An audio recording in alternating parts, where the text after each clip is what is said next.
సత్సంబంధాలు కొనసాగిస్తున్నటువంటి పరిస్థితి.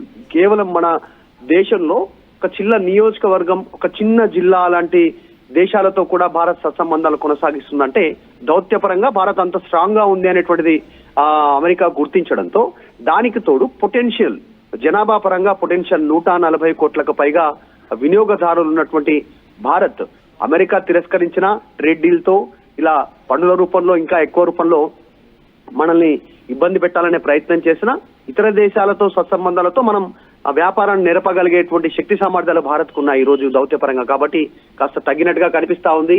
మొన్నటి వరకు డాంబికాలు, ఈ రోజు మళ్ళీ ట్రేడ్ డీల్ కు సిద్ధంగా ఉన్నాం, భారత్ తో ఒక గొప్ప డీల్ చేయబోతా ఉన్నాం అనేటువంటి స్టేట్మెంట్. రష్యా అంటే మనకు మిత్ర దేశమే మొదటి నుంచి, కాబట్టి వీటితో చైనా కూడా దగ్గర అవుతుండడంతో రష్యాతో కాస్త కలవరపాటుకు గురైనట్టుగా కనిపిస్తా ఉంది ట్రంప్. ఇప్పటికే ట్రంప్ కు వ్యతిరేకత ఉంది అమెరికాలోనే స్వయంగా. ఇప్పుడు 2 సంవత్సరాలు కాకముందుకే అంత వ్యతిరేకత ఉంది. స్వయంగా ప్రజలు రోజులపైకి వచ్చి చాలా వరకు ఈ రకమైన వ్యాఖ్యలు చేసుకొచ్చింది. గతంలో రష్యాతో సత్సంబంధాలు కొనసాగించిన, రష్యాతో S-500 యొక్క నిర్మాణం కలగలిసి చేద్దాం, ఇద్దరం యొక్క మ్యూచువల్ వెంచర్ లాగా దీన్ని ప్రారంభిద్దామని చెప్పి రష్యాతో జరిగిన డీల్లో కానివ్వండి, రష్యాతో జరిగిన చర్చల్లో కానివ్వండి, పదే పదే మీరు రష్యాతో భేటీ అవుతున్నారు. అట్ ద సేమ్ టైం మాకు వ్యతిరేకంగా ఎవరైతే డాలర్ యొక్క విలువను తగ్గించాలని చెప్పి కొన్ని దేశాలు ఏకమవుతున్నాయో వారందరితో మీరు కూడా కలగలిసిపోతున్నారు అని చెప్పి పదే పదే వ్యాఖ్యలు చేస్తూ అటు డొనాల్డ్ ట్రంప్ రెచ్చిపోవడమే కాకుండా అక్కడి ప్రతినిధుల నుంచి, వైట్ హౌస్ నుంచి కూడా చాలా ప్రకటనలు వచ్చాయి. అది మానుకోవాలని హెచ్చరించారు. ఆపిల్ కంపెనీ ఇక్కడ పెట్టుబడులు పెడతానంటే వద్దని చెప్పుకొచ్చారు. సామ్సంగ్ ఇక్కడ పెట్టుబడులు పెడతానంటే వద్దని చెప్పుకొచ్చారు. టారిఫ్ రేట్లు పెంచేశారు. భారత్ ఏం వ్యతిరేకం కాదు, భారత్ కూడా పెద్దగా మనం ప్రియారిటీ ఇవ్వాల్సిన అవసరం లేదు, అన్ని దేశాలలాగే భారత్ అంటూ కూడా భారత్ పైన కూడా మాట్లాడుకొచ్చారు. ఇప్పుడు ఉన్న పలంగా ఏం జరిగి ఉంటుంది? డొనాల్డ్ ట్రంప్ ఈ రకంగా భారత్ పైన డీల్తో సిద్ధంగా ఉన్నాను, డీల్ అంటే ఒక రకంగా ఆయన డీల్ కనుక ఇప్పుడు యాక్సెప్ట్ చేసినా కూడా బహుశా ఇండియా పాకిస్తాన్ యుద్ధానికి ముగింపు డీలే, ఒక డీల్ చేస్తానని చెప్పడం వల్ల ముగింపు పలకారనేటువంటి ఆయన మాటల్ని నిజం చేసినట్టే అవుతుందా బహుశా? అందుకే ఆయన తహతలాడుతున్నారా? లేదు, అదే మోదీని ఆహ్వానించిన ఆహ్వానాన్ని తిరస్కరించడం అనేటువంటి దానిపైన కూడా అమెరికా ఆలోచించే అవకాశం ఉంటుంది. తిరస్కారానికి గల కారణాలంటే ఇందాక చెప్పుకున్నట్టే జనరల్ గా అగ్రదేశం అనుకున్నటువంటి ప్రచారంలో ఉన్నటువంటి అమెరికా పిలుపును తిరస్కరించడం అనేటువంటిది కాస్త వ్యూహాత్మకంగా ఇంకా ఇతర ప్రత్యామ్నాయాలు వెతుక్కోవడమే. అమెరికా ఇట్లా వాణిజ్యపరమైనటువంటి డీల్స్, ఒకవేళ ట్రేడ్ డీల్స్ తో ఇబ్బంది పెట్టే ప్రయత్నం చేస్తే ప్రత్యామ్నాయాల వైపు భారత్ పయనిస్తోంది. ఇతర దేశాలతో సత్సంబంధాలు, వ్యాపార సంబంధాలు, ఒప్పందాలు. సో రేపు ఫ్యూచర్ లో ఇప్పుడు కొద్దిగా స్టార్టింగ్ లో ఇబ్బంది అయినా భవిష్యత్తులో అలాంటి ఇబ్బంది లేకుండా వ్యూహాత్మకంగా భారత్ ముందుకు పోయే అవకాశం ఉంది. దానికి ఒక తలొగ్గి అమెరికా ట్రేడ్ డీల్కి వచ్చినట్టుగా కూడా మనం భావించాల్సి ఉంటుంది.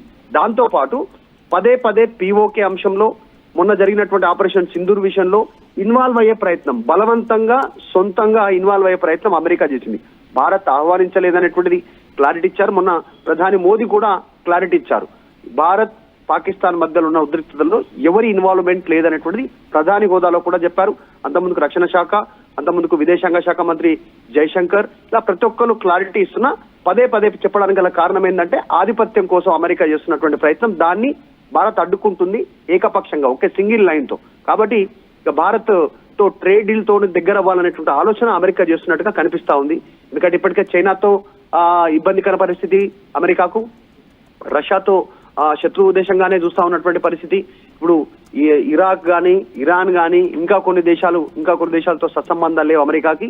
భారత్ తో ఉన్న సత్సంబంధాలు కూడా కోల్పోవద్దు అనే ఒక డీల్ తో ముందుకు వస్తున్నట్టుగా కనిపిస్తా ఉంది. త్వరలోనే అమెరికా అధ్యక్షుడు కూడా భారత్ లోకి పర్యటించడానికి ఆసక్తి కనబరుస్తున్నట్టుగా తెలుస్తా ఉంది. ఇంకా భారత్ నుంచి సమాచారం రావాలి, ఆయన కూడా పర్యటించడానికి సిద్ధంగా ఉన్నట్టుగా తెలుస్తా ఉంది. మొత్తానికైతే ఈ ట్రేడ్ డీల్ తో దగ్గరయ్యే ప్రయత్నం, కాస్త వ్యూహాత్మకంగా మరీ భారత్ ను దూరం చేసుకోవద్దనేటువంటి ఆలోచనతోనే వస్తున్నట్టుగా కనిపిస్తా ఉంది జరుగుతున్న పరిణామాలు. Right Madhu. So Donald Trump యొక్క వ్యాఖ్యలు ఇప్పుడు ప్రస్తుతానికి ఎలా ఆలోచించాలో కూడా అర్థం కావడం లేదు. గతంలో ఆయన అనేక రకాలుగా భారత్ మా పైన డాలర్ విలువ తగ్గించడం కోసం కొన్ని దేశాలు ఏకమవుతుంటే వాళ్ళతో పాటుగా ఏకమవుతుందని చెప్పుకొచ్చాడు. ఆ తర్వాత అమెరికాకి భారత్ మధ్య కూడా కొంత దూరం పెరిగే అవకాశం ఉంది దీని ప్రకారంగా అని చెప్పి అక్కడి నుంచి కామర్స్ సెక్రటరీ రిచార్డ్స్ కూడా మాట్లాడుకొచ్చారు. యుఎస్ కామర్స్ సెక్రటరీ రిచార్డ్స్ మాట్లాడుకొచ్చారు. ప్రస్తుతానికి అమెరికా అధ్యక్షుడు డొనాల్డ్ ట్రంప్ గతంలో భారత్ పాకిస్తాన్ యుద్ధం నేపథ్యంలో కూడా ఇరు దేశాల మధ్య యుద్ధం ఆపడానికి ఒక డీలే కారణం, నేను డీల్ చేస్తానని చెప్పడంతోనే యుద్ధం ఆపేస్తారని చెప్పడం, ఆపిల్ టిమ్ కుక్ ఇక్కడ పెట్టుబడులు పెడతానంటే వద్దని చెప్పడం, శాంసంగ్ని పెద్ద ఎత్తున కొంత తోసిపుచ్చడం, టారిఫ్ రేట్లలో భారతదేశానికి పెద్దగా వెసులుబాటు ఏం లేదు, అన్నీ కూడా అన్ని దేశాలాగే భారత్ అంటూ భారత్ను అభివర్ణించడం. సో మోదీ ఆహ్వానాన్ని మోదీ తనను ఆహ్వానించడంతో తిరస్కరించారు Modi. At the same time Nobel prize గురించి ఎక్కడా భారత్ మాట్లాడడం లేదు కాబట్టే ఒక రకంగా ప్రసన్నం చేసుకునే పనిలో కాళ్ళ బేరానికి వచ్చినట్టుగానే ఇది ఉందని చెప్పి చాలామంది అభివర్ణిస్తున్నారు. చూద్దాం మరి ఏం జరుగుతుందో, ఎటువంటి డీల్ చేస్తాడో ఏమో తెలియదు. కానీ డొనాల్డ్ ట్రంప్ యొక్క ద్వంద్వ వైఖరి, అహంకారపూరితమైనటువంటి ఒక మైండ్ సెట్ మొత్తం కూడా ప్రపంచ దేశాలకు అర్థమైపోయింది. ఇప్పుడు డొనాల్డ్ ట్రంప్ ఏం చెప్పినా ఏం చెప్పాలనుకున్నా అది కేవలం ఒక గంపెట్టి అతికిచ్చినట్టుగానే ఉంటుంది, కానీ అది ఒరిజినాలిటీ లేకపోతే అది ఆర్గానిక్గా వచ్చినట్టుగా మాత్రం ఎక్కడ కనిపించరు. ఒకసారి డొనాల్డ్ ట్రంప్ గతంలో మోడీతో ఒకే వేదికను పంచుకున్న తర్వాత ఇండియాను ఉద్దేశించి ఏం మాట్లాడారనే టారిఫ్ ఏ రకంగా ఉంటుందని చెప్పుకొచ్చారు. ఆ తర్వాత టారిఫ్ రేట్లు ఎలా పెంచేశారు, ఒకసారి అవేంటో చూడండి. Mr. President, you've repeatedly called India a big abuser of trade and said it is really difficult to do business in India because of tariffs. You announced reciprocal tariffs today. I am hoping you can speak about what kind of reciprocal tariffs India can expect. Are you willing to make any concessions, and how can India head off these tariffs? I also have one for the Prime Minister. Well, India's been, to us, just about the highest tariffed nation anywhere in the world. They've been very strong on tariffs, and I don't blame them necessarily, but it's a different way of doing business.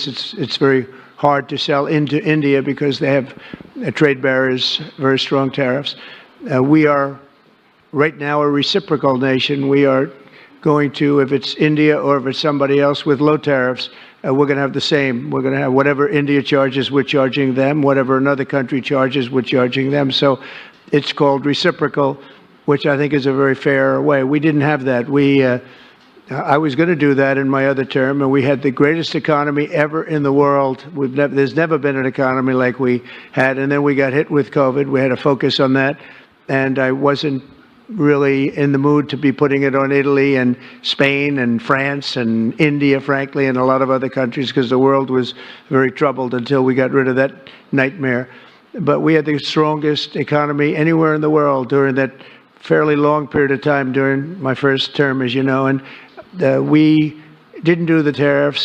We would have done the reciprocal tariffs, but we decided, and I decided, I think on a human basis, on a humane basis, not to do them because of the fact that there was such suffering all over the world. The last thing we needed to talk about.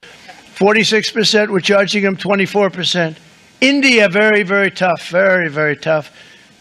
The Prime Minister just left, and he's a great friend of mine, but I said, you're a friend of mine, but you're not treating us right. They charge us 52%. You have to understand, we charge them almost nothing for years and years and decades. And it was only 7 years ago when I came in, we started with China and charged them. We took in hundreds of billions of dollars from China in tariffs. And they understood, honestly. President Xi understood. He said, look, I understand. And